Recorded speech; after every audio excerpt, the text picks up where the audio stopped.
আসসালামু আলাইকুম। এটিএন বাংলার সংবাদে সবাইকে স্বাগত জানাচ্ছি আমি ওয়াহিবা রায়ান। শুরুতেই বিআরবি কেবল সংবাদ শিরোনাম।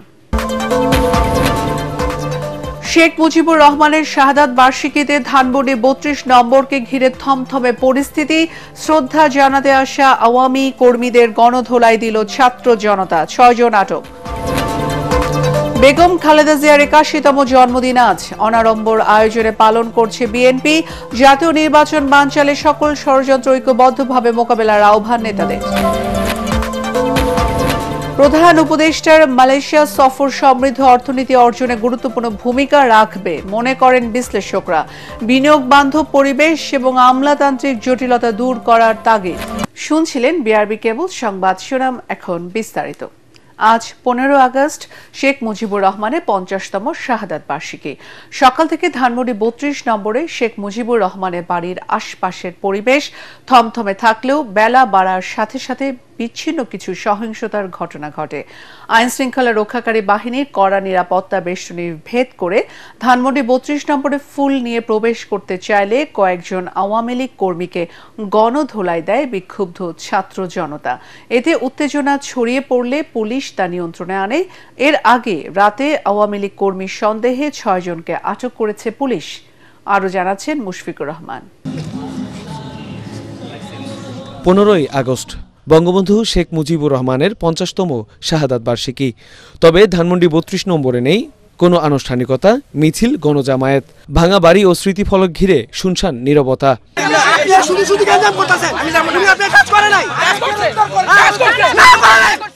বেলা বাড়ার সাথে সাথে প্রধান সড়কে বাড়তে থাকে উৎসুক জনতার ভিড়। কঠোর নিরাপত্তা বলয়ের তোয়াক্কা না করে বিচ্ছিন্নভাবে আওয়ামী লীগের কয়েকজন কর্মী ফুল নিয়ে প্রবেশ করতে চাইলে তাদের রুখে দেয় বিক্ষুব্ধ জনগণ। ধস্তাধস্তির এক পর্যায়ে গণধোলাইও দেওয়া হয় তাদের।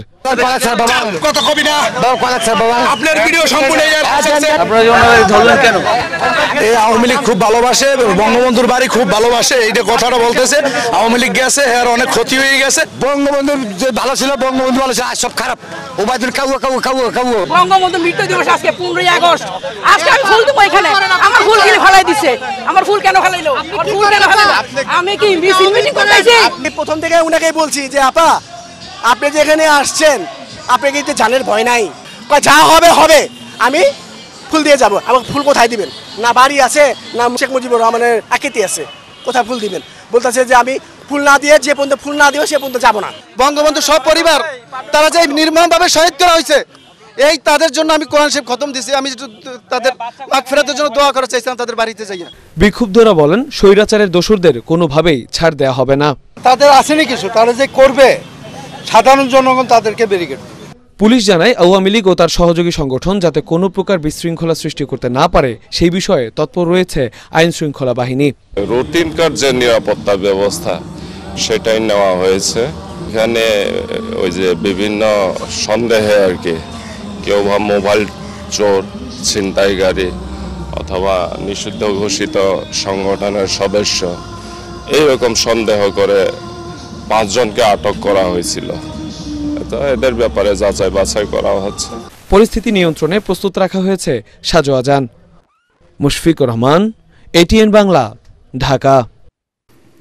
বিএনপি চেয়ারপারসন সাবেক প্রধানমন্ত্রী বেগম খালেদা জিয়ার ৮১তম জন্মদিন আজ। ৯০-এর এরশাদ বিরোধী আন্দোলন, শেখ হাসিনার ১.৫ দশকের ফ্যাসিবাদী শাসনের বিরুদ্ধে আপোষহীন নেতৃত্ব তাকে নিয়ে গেছে অনন্য উচ্চতায়। দলীয় প্রধানের রোগমুক্তি কামনায় মিলাদ ও দোয়া মাহফিলের মাধ্যমে অনাড়ম্বর পরিবেশে বেগম জিয়ার জন্মদিন পালন করছে বিএনপি। নয়াপল্টনে আয়োজিত এক আয়োজনে বিএনপির নীতি নির্ধারকরা বলেন, এখনও দেশ নিয়ে জাতীয় নির্বাচন বানচালে নানা ষড়যন্ত্র চলছে। সবাইকে ঐক্যবদ্ধভাবে ষড়যন্ত্র মোকাবেলা করে দেশে গণতান্ত্রিক প্রক্রিয়া ফিরিয়ে আনতে হবে। মইনুল আহসান জানাচ্ছেন বিস্তারিত। সাধারণ থেকে তিনি হয়ে উঠেছিলেন অসাধারণ। রাষ্ট্রপতি জিয়াউর রহমানের হত্যাকাণ্ডের পর ১৯৮২ সালে গৃহবধূ বেগম খালেদা জিয়ার রাজনীতিতে আগমন। এরশাদের বিরুদ্ধে ৯ বছরের আপোষহীন আন্দোলনের মাধ্যমে দেশবাসীর কাছে তিনি হয়ে ওঠেন দেশনেত্রী। সন্ত্রাস, জঙ্গিবাদ সব দমন করে বাংলাদেশের সামনের দিকে এগিয়ে নিয়ে যাব। 111-এর মঈনুদ্দিন ফখরুদ্দিনের সেনা সমর্থিত সরকারের বিরাজনীতিকীকরণের বিরুদ্ধে অসামান্য দৃঢ়তা নিয়ে দাঁড়িয়েছিলেন এই লৌহমানবী। শেখ হাসিনার ফ্যাসিবাদী শাসনের 1.5 দশক নানা অত্যাচার নির্যাতন সহ্য করেও বেগম খালেদা জিয়ার লড়াই ছিল অনমনীয়, দুর্বার। আওয়ামী লীগের শাসনামলে দীর্ঘদিন কারাবন্দী থাকার পর গেল বছরের 5 আগস্ট ছাত্র জনতার গণঅভ্যুত্থানে শেখ হাসিনার পতন ও দেশ ছেড়ে পালিয়ে যাওয়ার পর কারাগার থেকে পুরোপুরি মুক্ত হন তিনি। স্বৈরশাসক শেখ হাসিনার পতনের পর হাসপাতালে চিকিৎসাধীন অবস্থায় বেগম জিয়ার বার্তা ছিল, প্রতিহিংসা নয়, দেশকে এগিয়ে নিতে হবে সবাই মিলে। ধ্বংস নয়, প্রতিশোধ নয়, প্রতিহিংসা নয়, ভালোবাসা, শান্তি ও জ্ঞান ভিত্তিক সমাজ গড়ে তুলি। 24-এর গণঅভ্যুত্থানে স্বৈরাচার মুক্ত বাংলাদেশে ভিন্ন পরিস্থিতিতে অনাড়ম্বর পরিবেশে তেমন কোনো আয়োজন ছাড়াই বেগম খালেদা জিয়ার 81তম জন্মদিন পালন করছে বিএনপি নেতাকর্মীরা। দলীয় প্রধানের রোগ মুক্তি কামনায় মিলাদ ও দোয়া মাহফিলের বাইরে কোনো আয়োজন না করতে দলের পক্ষ থেকে দেয়া হয়েছে কড়া নির্দেশনা। নয়াপল্টনে দোয়া মাহফিলে বিএনপির শীর্ষ নেতারা বেগম জিয়ার রাজনৈতিক জীবনের নানা ত্যাগ সংগ্রামের কথা তুলে ধরেন। দেশনেত্রী বেগম খালেদার উদাহরণ এক খালেদাই মাত্র, তার কোনো উদাহরণ নাই। একজন গৃহবধূ থেকে রাজপথে নেমে এসে জনগণের কাতারে থেকে সকল মানুষকে সঙ্গে নিয়ে সংগ্রাম করে এই দেশটাকে, এই দলটাকে এগিয়ে নিয়ে গেছেন, এটা ভাষায় প্রকাশ করা যাবে না। তাকে বারবার জেলে যেতে হয়েছে এবং শেষ পর্যন্ত তাকে দণ্ড দিয়ে একটা নির্জন কারাগারে রাখা হয়েছিল। ভুল চিকিৎসা দিয়ে তাকে মৃত্যুর মুখে ঠেলে দেওয়া হয়েছিল এবং সুচিকিৎসার জন্য বাইরে যেতে না দিয়ে তার মৃত্যু নিশ্চিত করার চেষ্টা করা হয়েছিল। কিন্তু আল্লাহ যাকে রাখেন তাকে মারার ক্ষমতা কারো নেই। সংস্কার বিচারের আড়ালে জাতীয় নির্বাচন নিয়ে নানা ষড়যন্ত্র হচ্ছে অভিযোগ করে নেতাকর্মী দেশবাসীকে সতর্ক থাকার আহ্বান জানান নীতি নির্ধারকরা। আবার যে পরিবর্তন আসতে যাচ্ছে, আবার যে গণতন্ত্র পুনঃপ্রতিষ্ঠা হতে যাচ্ছে, সেটাও বিএনপির নেতৃত্বেই হতে যাচ্ছে। সামরিক স্বৈর শাসনের গোরস্থানে গণতন্ত্র রচনা করেছিলেন দেশনেত্রী বেগম খালেদা জিয়া, আর এই ফাঁসিবাদের জায়গায় গণতন্ত্রের সূচনা করবেন আবার জনাব তারেক রহমান। আমরা সেই শুভ দিনের প্রতীক্ষা করছি। বিএনপি নেতারা বলেন, তারেক রহমানের নেতৃত্বেই গণঅভ্যুত্থানের আকাঙ্ক্ষা বাস্তবায়নের পথে হাঁটবে দেশ, আর এতে অভিভাবকের ভূমিকায় থাকবেন বেগম খালেদা জিয়া। মইনুল আহসান, এটিএন বাংলা, ঢাকা। প্রধান উপদেষ্টার মালয়েশিয়া সফর এলডিসি থেকে উত্তরণের পর সমৃদ্ধ অর্থনীতি অর্জনে গুরুত্বপূর্ণ ভূমিকা রাখার আশা বিশ্লেষকদের। তারা বলছেন, অভিবাসন খাতে সফলতা না এলেও অন্য যেসব বিষয়ে সমঝোতা হয়েছে তাতে আগামীতে দুই দেশের অর্থনীতি আরও বেগবান হবে। তবে এর সম্ভাবনা কাজে লাগাতে বিনিয়োগ বান্ধব পরিবেশ এবং বিনিয়োগ আকর্ষণে আমলাতান্ত্রিক জটিলতা দূর করার তাগিদ দিয়েছেন বিশেষজ্ঞরা। ইমদাদুল্লাহ বাবুর রিপোর্ট। মালয়েশিয়ায় প্রধান উপদেষ্টার 3 দিনের রাষ্ট্রীয় সফরে এবার ব্যবসা, জ্বালানি এবং শিক্ষাসহ কয়েকটি খাতে সফলতা এসেছে।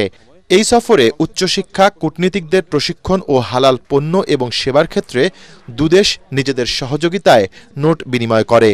আর ব্যবসা বাণিজ্য এগিয়ে নিতে মালয়েশিয়ার ন্যাশনাল চেম্বার অব কমার্স এবং Bangladesh federation of chamber and commerce ইন্ডাস্ট্রির সাথে 2টি সমঝোতা স্মারক সই হয়। এছাড়াও এলএনজি ও প্রতিরক্ষা সহ আরও 3টি খাতে সহযোগিতায় সমঝোতা স্মারক সই হয়েছে দুই দেশের। আমরা গ্রাজুয়েশনে যাচ্ছি, তখন গেলে আমরা এতদিন ধরে যেভাবে ব্যবসা বাণিজ্য করেছি পৃথিবীর সাথে, সেই ব্যবস্থাটা থাকবে না। মালয়েশিয়ার সাথে এফটিএ নিয়ে আলাপ আলোচনা করে আমার ধারণা যদি আমরা এফটিএটা করতে পারি, এটা আমাদের জন্য কিন্তু একটা নতুন ওপেনিং দেবে। এই বিষয়টা আমার কাছে মনে হয় একটা সামনের দিকে যাওয়ার একটা স্টেপ হিসাবে দেখতে পারি। এনার্জি সিকিউরিটির জায়গায় কিন্তু গুরুত্বপূর্ণ কয়েকটা বিষয় আসছে। এলএনজির ইনফ্রাস্ট্রাকচার এবং রিনিউয়েবল এনার্জি। বিনিয়োগ তো বললে আসবে না, বিনিয়োগ কিন্তু রাজনৈতিক বিষয় নয়, এটা অর্থনৈতিক বিষয়। বিনিয়োগের পরিবেশ যদি আমি তৈরি করতে পারি, তাহলে আমরা মালয়েশিয়ার বিনিয়োগ পাবেন। এটা ভালো দিক যে দেশের বিদ্যুৎ চেম্বারের ভিতরে আন্ডারস্ট্যান্ডিং হয়েছে, চেম্বারের মধ্যে যে মিটিংটা হয়েছে, সমঝোতা হয়েছে, এটা ফলো আপ হবে। ফলো আপ হলে তখন কোন ক্ষেত্রে কে বিনিয়োগ করবে সে একটা সুযোগ এসে গেছে মনে করি এই ভিজিটের মাধ্যমে। তবে বাংলাদেশের জন্য দ্বিতীয় বৃহৎ শ্রমবাজার মালয়েশিয়ায় অভিবাসন বিষয়ে আলোচনায় আসেনি কোনো অগ্রগতি। এই সমস্যাটা একদিনে হয়নি, বিগত 15-20 বছর এই সমস্যাটা হয়েছে। এই প্রথমবার মিটিং হলো হাই লেভেলে, তো এর ফলো আপ হিসাবে হয়তোবা একটা সুযোগ তৈরি হবে বলে আমি মনে করি। আমি যেভাবে দেখি অভিবাসন প্রক্রিয়াটাকে, মালয়েশিয়ানটা কিন্তু একটু ভিন্নভাবে দেখে। তো কাজে আমার ধারণা এই কারণে এখানে খুব বেশি নাড়াচাড়া হয়নি, যা আছে চালু ওই অবস্থায় থাকুক। ব্যাচেলার্স বা শিক্ষিত যারা, তাদের জন্য ভিসার ব্যবস্থা একটা অভিবাসন একটা নতুন ডাইমেনশন হয়তো হবে। আমরা এটাকে শুধু টাকা আমদানির বিষয় হিসাবে দেখছি। এই অভিবাসীদের যাদেরকে পাঠাচ্ছি তাদেরকে যে আরও সক্ষম, আরও দক্ষ করে পাঠানো দরকার, সেই জায়গাটার প্রতি আমরা একদমই মনোযোগী না। সব ক্ষেত্রে সফলতা না এলেও বাংলাদেশ মালয়েশিয়ার মধ্যে গভীর ও দীর্ঘস্থায়ী বন্ধুত্ব আরও এগিয়ে নিতে সফরটি নিঃসন্দেহে বিশেষ গুরুত্ব রেখেছে বলে মত বিশ্লেষকদের। ইমদাদুল্লাহ বাবু, ATN বাংলা, ঢাকা। 6 বছর পর আগামী 9 সেপ্টেম্বর অনুষ্ঠিত হতে যাওয়া ডাকসু নির্বাচনকে কেন্দ্র করে ব্যাপক উৎসাহ উদ্দীপনা কাজ করছে ঢাকা বিশ্ববিদ্যালয়ের শিক্ষার্থীদের মাঝে। মনোনয়নপত্র সংগ্রহ ও জমা দানের চতুর্থ দিনেও প্রার্থীরা স্বতঃস্ফূর্তভাবে রিটার্নিং কর্মকর্তার কার্যালয়ে ভিড় করছেন। প্রধান রিটার্নিং কর্মকর্তা অধ্যাপক ডক্টর জসিম উদ্দিন বলেন, জুলাই অভ্যুত্থানে অভিযুক্ত কোনো শিক্ষার্থী ডাকসু নির্বাচনে প্রার্থী হতে পারবে না। মিজান শাহজাহানের রিপোর্ট। ডাকসু নির্বাচন দলীয় ব্যানারে না হলেও আলোচনার কেন্দ্রবিন্দুতে ছাত্রদল, ছাত্র শিবির ও গণতান্ত্রিক ছাত্র সংসদ। তবে তাদের কোনো সংগঠনই এখন পর্যন্ত প্যানেল ঘোষণা করেনি। আমার এটা ইচ্ছা, আমি ওই ইচ্ছাটা পূরণ করব। এখন এই ইচ্ছা পূরণ করতে গিয়ে হয়তো জয় পরাজয় থাকবে, যে কোনো একটা মেনে নিতে হবে। আমি এই সিস্টেমে আগাচ্ছি। মনোনয়নপত্র বিতরণ ও জমা নেয়ার চতুর্থ দিনে প্রধান রিটার্নিং কর্মকর্তা অধ্যাপক ডক্টর জসিম উদ্দিন বলেন, জুলাই অভ্যুত্থানে অপরাধের সাথে যুক্ত কোনো প্রার্থীর পরিচয় নির্বাচনের আগের দিন শনাক্ত হলেও তার প্রার্থিতা বাতিল করা হবে। একটা লিস্ট অফ পিপল যাদের বিরুদ্ধে থানায় মামলা আছে, অভিযুক্ত যারা, তাদেরকে চিহ্নিত করা হয়েছে। আমরা তালিকার সবাইকে শনাক্ত করতে পারিনি মনে হচ্ছে। ভোটের আগের দিন পর্যন্ত যদি এই জাতীয় কারণে পাওয়া যায়, যেটা সিন্ডিকেট থেকে সিদ্ধান্ত হওয়া, তাদেরকে আমরা এই প্রক্রিয়া থেকে বিরত রাখবো। গত 12 আগস্ট থেকে ডাকসু ও হল সংসদ নির্বাচনের মনোনয়নপত্র বিতরণ চলছে। মনোনয়নপত্র বিতরণের শেষ তারিখ 18 আগস্ট, জমা দেওয়া যাবে 19 আগস্ট পর্যন্ত। ডাকসু নির্বাচনে মোট ভোটার 39,775 জন, এর মধ্যে ছাত্র ভোটার 20,873 জন আর ছাত্রী ভোটার 18,902 জন। সাধারণ শিক্ষার্থীরা বলছেন, তারা এমন একটি কার্যকর ডাকসু চান যেখানে নির্বাচিত প্রতিনিধিরা তাদের স্বার্থের কথা চিন্তা করবেন। দলীয় স্বার্থের ঊর্ধ্বে উঠে সাধারণ শিক্ষার্থীদের কথা যারা ভাবেন, যারা চিন্তা করেন, তারা নির্বাচিত হলেই একটি কার্যকর ডাকসু হবে, এমনটি বলছেন বিশ্ববিদ্যালয়ের সাধারণ শিক্ষার্থীরা। মিজান শাহজাহান, ATN বাংলা, ঢাকা বিশ্ববিদ্যালয়। এবার জানিয়ে দেব expel dual action aerosol dengue পরিস্থিতি।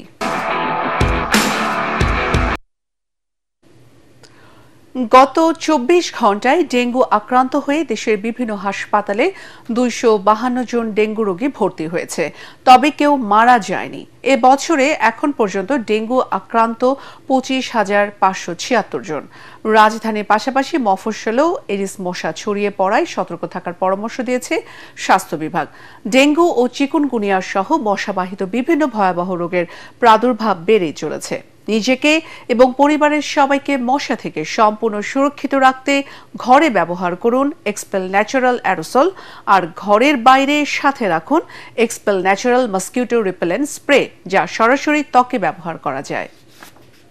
দেশে চলমান সাম্প্রদায়িক হামলা নির্যাতন বন্ধে সরকারকে আরও দায়িত্বশীল ও কঠোর হওয়ার আহ্বান জানিয়েছে বাংলাদেশ পূজা উদযাপন পরিষদ ও মহানগর সর্বজনীন পূজা কমিটি।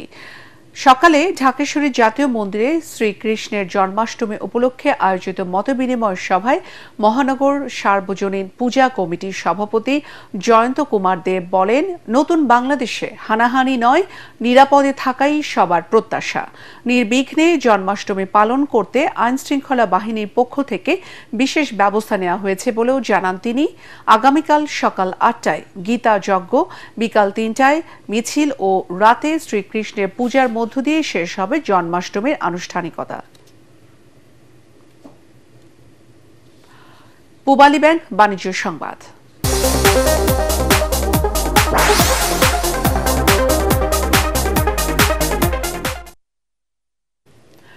বৃষ্টি ও উত্তরবঙ্গে বন্যার অজুহাতে বেড়েছে সব ধরনের সবজির দাম। ৮০ থেকে ১০০ টাকা দরে বিক্রি হচ্ছে অধিকাংশ সবজি। কেজি প্রতি ১৫ টাকা বেড়ে পেঁয়াজও বিক্রি হচ্ছে ৮০ টাকায়, আর ৫০ টাকা বেড়ে ২০০ টাকা দরে বিক্রি হচ্ছে আদা। মাছে ভাতে বাঙালি প্রবাদটি যেন এখন শুধুই অতীত ইতিহাস। সাধারণ মানুষের নাগালের বাইরে রূপালী ইলিশ, বেড়েছে সব ধরনের মুরগির দাম। রাজধানী কারওয়ান বাজার ঘুরে তরিক ইসলামের রিপোর্ট। মনে করেন আমরা আর নাই, সোজা কথা, এক কথায়। এখন কি করা যাবে, কার কাছে বলবো? এই যে বাজারের আইটেম নিয়ে এসেছি 10টা 12টা, 2টা আইটেম 3টে আইটেমের শেষ। শুক্রবার ছুটির দিনে সাপ্তাহিক কিংবা দৈনন্দিন বাজার করতে ক্রেতাদের ভিড় রাজধানীর বাজারগুলোতে। শুক্রবার কারওয়ান বাজারে অধিকাংশ সবজি বিক্রি হচ্ছে ৮০ থেকে ১০০ টাকা দরে। পণ্যের দামে দিশেহারা ক্রেতারা। অনেক বেশি ভাই, সবজির দাম, তরকারির দাম, মাছ মুরগি সব জিজ্ঞেস করলাম, অনেক দাম বেশি। লাউ আছে আপনার 80 টাকা পিস, চিচিঙ্গা আছে 80 টাকা কেজি, দুন্দুল 100 টাকা কেজি, পটল 100 টাকা 90 টাকা, ভেন্ডি আছে 80 টাকা, উস্তা আছে 100 টাকা কেজি, দেশি শসা আছে 100 টাকা, কচুরমুখী আছে আপনার 60 টাকা কেজি, কারকল আছে 90 টাকা 100 টাকা, ঝিঙ্গা আছে 120 টাকা 110 টাকা। শুধু পেঁপের দাম আছে 30 টাকা 25 টাকা কেজি, লতি আছে 100 টাকা কেজি 80 টাকা, গাজর আছে 120 টাকা, টমেটো আছে 160 টাকা। কি অবস্থায় বলা মুশকিল, না আসলেই ভালো আর কি, মনে হয় যে না আসি সেটাই ভালো। ছুটির দিনে পরিবারের মুখে কিছুটা ভালো খাবার দিতে ক্রেতাদের ভিড় দেখা গেছে মাছ বাজারে। ইলিশের চাহিদা থাকলেও অনেকেই দাম শুনে না কিনেই ফিরে যাচ্ছেন। দাম কিছুটা কম হওয়ায় অনেকেই জাটকা কিনে স্বাদ মেটাচ্ছেন। দাম বাড়তি দেশীয় মাছেরও। আমার কাছে একটু বেশি মনে হচ্ছে, যদিও নিউজে দেখাচ্ছে একটু কম, আমার কাছে কম মনে হচ্ছে না। যেমন ইলিশ একটা 2400-2200 টাকা চাচ্ছে, আমরা 1800-1900 বলতেছি। চাঁদপুরে মাছ ধরা কম পড়তেছে বর্তমানে, আমদানি কম। স্বস্তি নেই মুরগির বাজারেও। সপ্তাহের ব্যবধানে কেজি প্রতি 15 টাকা বেড়ে 175 টাকা কেজি বিক্রি হচ্ছে ব্রয়লার মুরগি, আর 320 টাকা দরে বিক্রি হচ্ছে সোনালী মুরগি। তরিক ইসলাম, এটিএন বাংলা, ঢাকা। এখন আল রাফা ইসলামী ব্যাংক অর্থ সংবাদ।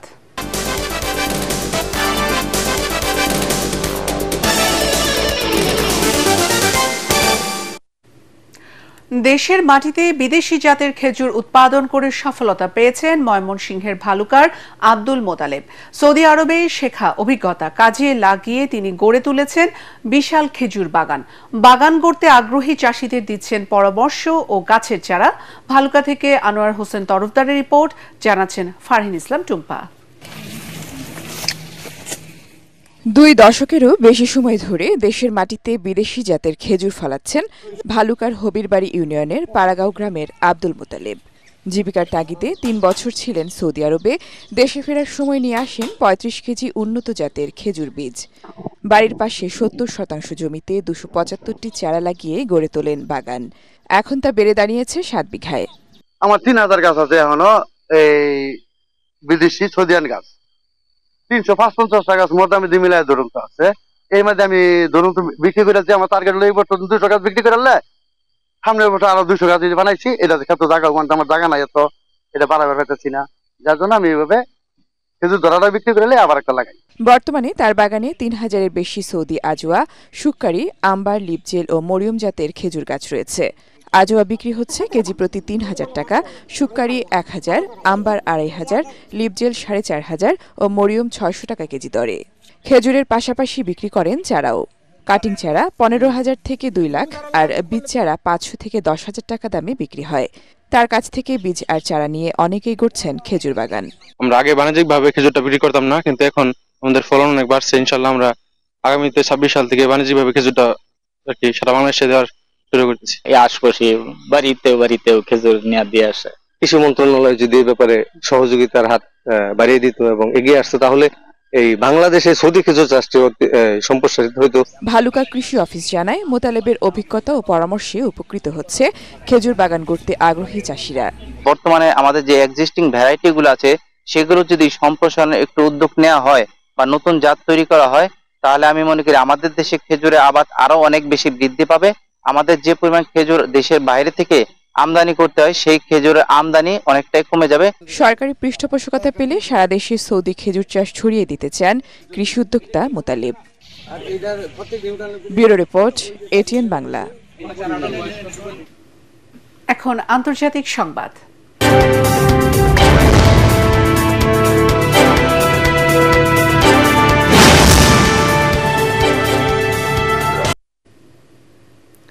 বহুল আলোচিত মার্কিন প্রেসিডেন্ট ডোনাল্ড ট্রাম্প ও রুশ প্রেসিডেন্ট ভ্লাদিমির পুতিনের মধ্যে দীর্ঘ 6 বছর পর দ্বিপাক্ষিক বৈঠক অনুষ্ঠিত হতে যাচ্ছে আজ। যুক্তরাষ্ট্রের আলাস্কার অ্যাঙ্কারিজ শহরে অনুষ্ঠিতব্য দুই দেশের প্রেসিডেন্টের একান্ত বৈঠকে শুধু দোভাষীরা উপস্থিত থাকবেন। বৈঠকের পর উভয় পক্ষের প্রতিনিধিদের মধ্যে আলোচনা, ভোজ এবং যৌথ সংবাদ সম্মেলন হবে। রুশ প্রতিনিধি দলে আছেন পররাষ্ট্রমন্ত্রী সের্গেই ল্যাভরভ, প্রতিরক্ষা মন্ত্রী আন্দ্রেই বেলুসভ, অর্থমন্ত্রী আন্তন সিলুয়ানভ এবং পুতিনের বিশেষ দূত কিরিল দিমিত্রিয়েভ। 3 বছরেও বেশি সময় ধরে ইউক্রেনে রাশিয়ার পূর্ণমাত্রায় আক্রমণের পর এটি পুতিনের প্রথম কোনো পশ্চিমা দেশ সফর। ক্রেমলিন জানায় বৈঠকে দ্বিপাক্ষিক সহযোগিতা উন্নয়নে মতবিনিময় হবে, বিশেষ করে বাণিজ্য ও অর্থনৈতিক ক্ষেত্রে। এদিকে বৈঠকের আগে ইউক্রেন যুদ্ধের অবসানে ডোনাল্ড ট্রাম্পের প্রচেষ্টার প্রশংসা করে রুশ প্রেসিডেন্ট বলেছেন, মার্কিন প্রশাসন যুদ্ধ শেষ করতে যথেষ্ট প্রাণবন্ত ও আন্তরিক প্রচেষ্টা চালাচ্ছে। এখন খেলার খবর।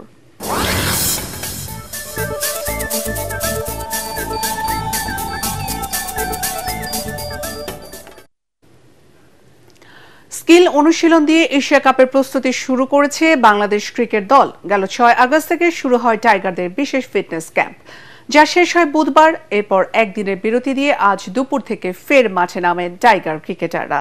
প্রথমবারের মতো পাওয়ার হিটিং কোচ জুলিয়ান উডের সঙ্গেও কাজ করার সুযোগ পেয়েছেন ক্রিকেটাররা। 18 আগস্ট এই অনুশীলন শেষে লিটন দাস, নাজমুল হোসেন শান্তরা যাবেন সিলেটে। একদিন বিরতি দিয়ে 20 আগস্ট থেকে লাক্কাতুরায় আবারও অনুশীলন শুরু হবে টাইগারদের। এরপর এশিয়া কাপের প্রস্তুতির অংশ হিসেবেই 3টি টি-20 খেলতে চলতি মাসের শেষে বাংলাদেশে আসছে নেদারল্যান্ডস ক্রিকেট দল।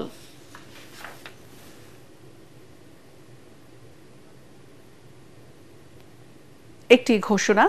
এটিএন বাংলার নাম ব্যবহার করে সাংবাদিক পরিচয়ে কতিপয় ব্যক্তির বিরুদ্ধে সংবাদ সংগ্রহের নামে দেশের বিভিন্ন স্থানে চাঁদাবাজির অভিযোগ পাওয়া যাচ্ছে। এই ধরনের চাঁদাবাজ ও ভুয়া নাম ব্যবহারকারীদের নিকটস্থ থানায় সোপর্দ করার জন্য অনুরোধ জানাচ্ছে এটিএন বাংলা কর্তৃপক্ষ। এছাড়াও প্রতিষ্ঠানটিতে সাংবাদিক ও জনবল নিয়োগের ভুয়া বিজ্ঞাপন দিয়ে একটি চক্র প্রতারণা করছে। বর্তমানে এটিএন বাংলায় কোনো ধরনের নিয়োগ প্রক্রিয়া চলছে না। নিয়োগ নিয়ে কারোর সাথে আর্থিক লেনদেন না করার জন্য অনুরোধ জানাচ্ছে এটিএন বাংলা কর্তৃপক্ষ। শেষ করার আগে বিআরবি কেবল সংবাদ শিরোনাম আরো একবার। শেখ মুজিবুর রহমানের শাহাদাত বার্ষিকীতে ধানমন্ডি 32 নম্বরকে ঘিরে থমথমে পরিস্থিতি। শ্রদ্ধা জানাতে আসা আওয়ামী কর্মীদের গণধোলাই দিল ছাত্র জনতা, 6 জন আটক। বেগম খালেদা জিয়ার 81তম জন্মদিন আজ অনাড়ম্বর আয়োজনে পালন করছে বিএনপি। জাতীয় নির্বাচন বানচালে সকল ষড়যন্ত্র ঐক্যবদ্ধভাবে মোকাবেলার আহ্বান নেতাদের। প্রধান উপদেষ্টার মালয়েশিয়া সফর সমৃদ্ধ অর্থনীতি অর্জনে গুরুত্বপূর্ণ ভূমিকা রাখবে মনে করেন বিশ্লেষকরা। বিনিয়োগ বান্ধব পরিবেশ এবং আমলাতান্ত্রিক জটিলতা দূর করার তাগিদ। পরবর্তী সংবাদ দেখার আমন্ত্রণ জানিয়ে এখনকার মতো শেষ করছি। এটিএন বাংলার সংবাদ ইউটিউবে দেখতে ব্রাউজ করুন youtube/এটিএন বাংলা নিউজ। ধন্যবাদ।